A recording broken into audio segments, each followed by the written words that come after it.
One of the questions I get a lot is whether I should get a legal separation or divorce. And it's an interesting question, really, because under California law, you have the choice.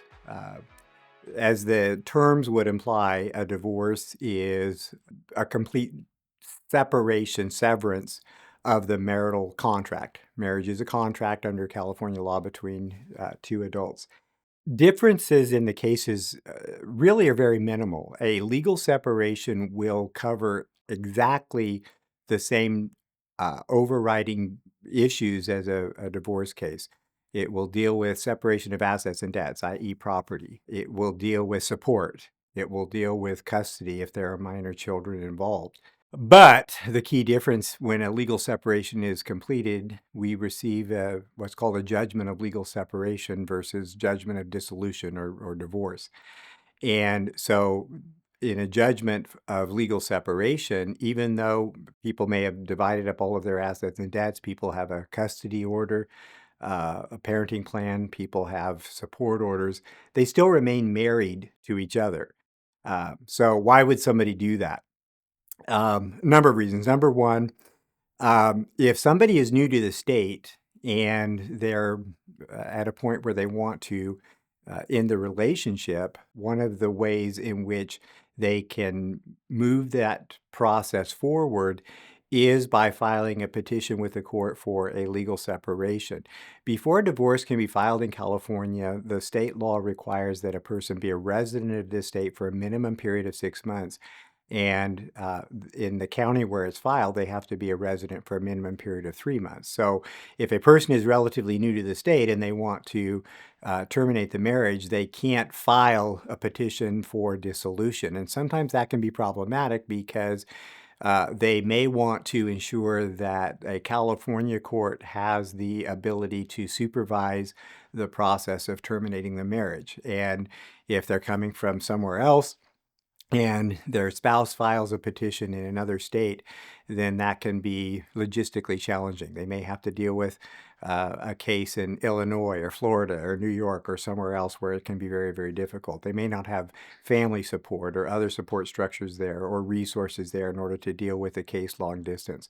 So, a petition to begin a case by filing a legal separation in California can be started right away. There is no minimum residency requirement to begin a legal separation. So, strategically speaking, one of the key differences is that a person new to the state can immediately file a petition for legal separation.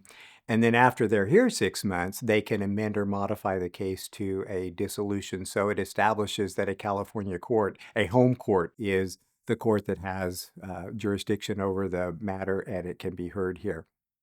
Interestingly enough, I've had situations where couples have even come in together and it seems odd, but they have a wonderful marriage. They get along great. They have a great relationship with one another. But one may be a spender, one may be a saver. Usually there's a disconnect financially. And they really feel like as a couple, they're not able to reconcile that. They want to remain in a marriage. They don't want the difference with regard to how they treat money or invest money to cause their marriage to break down. So they don't want a divorce, but they don't want to have a financial connection to one another. So the legal tool to deal with that would be to file a petition for a legal separation, which would allow them to get a judgment that separates themselves completely from the other from a financial perspective. They're not liable for the other's debts. They're not liable for how the other person spends money. They're not responsible for the financial decisions that the other one makes. And they can move forward as a couple, remain married to one another, but not have a financial connection to one another. I've seen situations where typically maybe with an older couple, they are at a point where maybe they've been together a long time even, and they just don't want to be together any longer. Fairly amicable relationship, and they want to not be together as a couple, but often there's a health insurance issue. And so one may have insurance through work, The other has no insurance. They're not old enough for Medicare benefits yet. So, in many cases, a petition for legal separation will allow them to separate themselves for all intents and purposes from a couple in a marital relationship, but because in terms of their finances and support and things like that, they can move on with their lives. But by remaining married with a legal separation, then the spouse without health insurance, in many cases, can remain on the other's health insurance, and they're okay with that. I've had situations also where sometimes a long-term relationship, there may be an issue or problem, maybe substance abuse, maybe severe medical condition, where they really don't want to end the relationship. They want to remain together as a couple. But the concern is that one may need long-term care. There's a concern about qualifying for benefits. There's a concern about being responsible to pay for long-term care. I had a situation on more than one occasion where they one was maybe operating a motor vehicle under the influence, and there was concern about uh, a vehicle accident causing severe injury or death to somebody else, and a person didn't want to become financially responsible for that because they were married. And again, under California law, community liabilities could affect the marriage. So they don't want, for whatever reason that are personal to them, don't want to end the marriage. They want to remain married to one another, but they don't want to have a financial responsibility for the other's bad choices or medical crisis that can cause a problem. So there are a lot of reasons why a legal separation may make sense.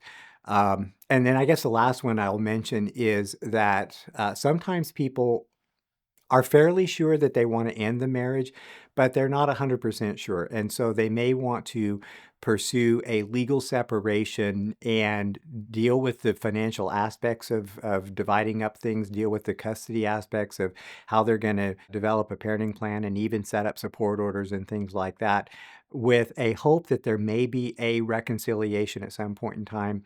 But in case there is not a reconciliation, they're able to, at whatever point in time, for whatever reason may make sense, tackle those problems earlier rather than later, and then maybe at a later point in time, ultimately decide to terminate the marriage with a divorce.